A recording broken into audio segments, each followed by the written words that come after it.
Hi guys, my name is Megan and today I've got some fantasy book recs for you. Alright, so it has been a very long time since I've talked for a whole video about fantasy books on this channel, and that's because probably, this was back in 2020, 2019-ish. I fell into a very deep fantasy book reading slump, which if I can find the old video, I will link that here if you guys are interested in that at all. But yeah, I finally feel like I can actually dig into fantasy books and not have them be just overwhelming anymore. So let's go ahead and dive into some of my recent favorites. The first one I'd like to recommend is Our Bloody Pearl. This was such a good book. This is following a mermaid that is non-binary who is also disabled. So this mermaid is caught in the waters by a pirate ship and is basically kept on board as a prisoner, and their tale is basically broken beyond repair. They are rescued by another set of pirates who are looking to liberate the ship of its treasures, but also looking to help this mermaid get back in the water. So they take this mermaid and take it home with them, build them an enclosure,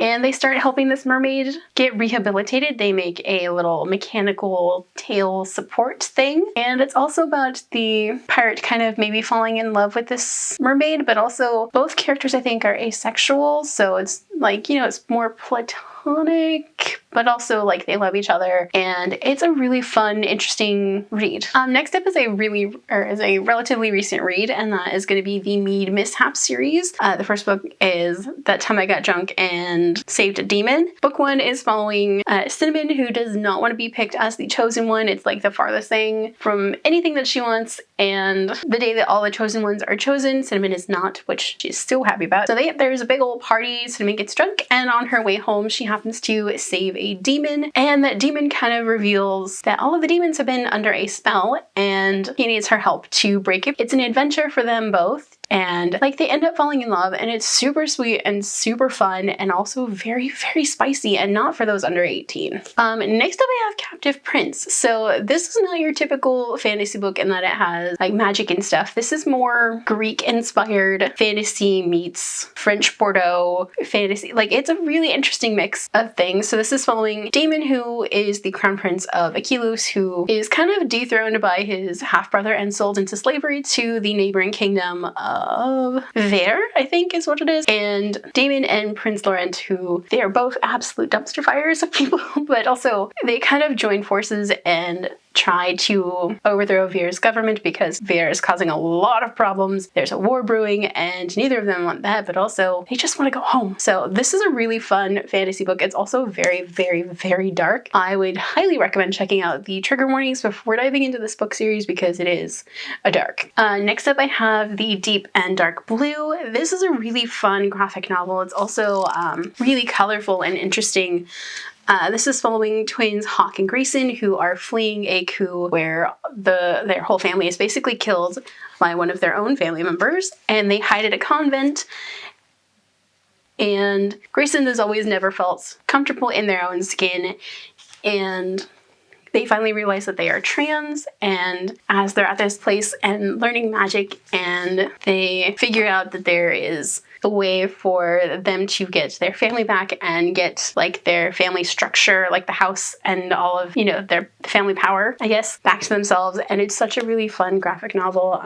This one does feature a trans main character, and it's one that I would highly recommend. It's so good, and the color for this whole book is so beautifully done.